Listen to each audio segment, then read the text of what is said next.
I wandered today, over the mountains, through the woods, and as I wandered, I saw some things, and I learned some things. Today, I'd like to share them with you.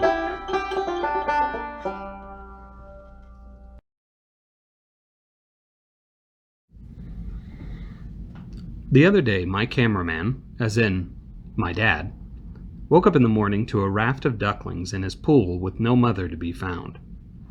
He allowed them to enjoy their swim, as one does, but by late evening it became very clear that, for whatever reason, their mother was not coming back. He cared for the brood himself for a few days, but it was apparent that these little guys needed to be returned to the wild lands from whence they came. It was suggested he release the little floaters in Little Lost Creek, due to a heavy presence of ducks there. I agreed to help, and off we wandered to Seneca, Missouri. As we drove through the little town, I was reminded of one of the most delightful aspects of the Ozarks that I have not yet addressed: the enamorously tranquil atmosphere of an Ozark town. Many people who visit the Ozarks aim for the tourist destinations that provide activities like nature trails or horseback riding or canoeing. In extreme cases, they'll head straight to Branson for the shows and entertainment. While this is a noble pursuit that I fully endorse, this tunnel vision travel causes the places that made Ozark culture great to begin with to go undiscovered. Seneca is located in Little Lost Creek Valley. Now, there are actually two Little Lost Creek valleys in the Ozarks, believe it or not.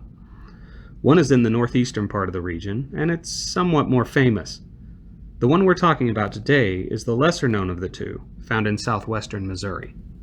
As to its history, the town was built back in 1868, although it is believed the area carried the same name all the way back to 1831. This was because the Seneca Nation had been moved nearby. The Frisco rail line went through the town and breathed life into it, since it was the last stop before Indian Territory. Should you ask me what there is to do in Seneca, the answer might be to live life, just a little bit slower for a while. You might go fishing for a bit, visit the local flea market, or view the Veterans Memorial in front of the City Hall. There are some beautifully painted murals to observe, and plenty of options to sit down and eat, all the while enjoying the down-home Ozark banter of the locals. In short, a town like Seneca is a lot less like a vacation destination and a lot more like an experience of the Ozark way of life. It's what drew us all here, and it's why we decided to stay. Back to our ducks. We pulled off the main street of the town to the banks of the Little Lost Creek and released the ducklings right across the stream from this flowered fairy tale time capsule built back in 1889.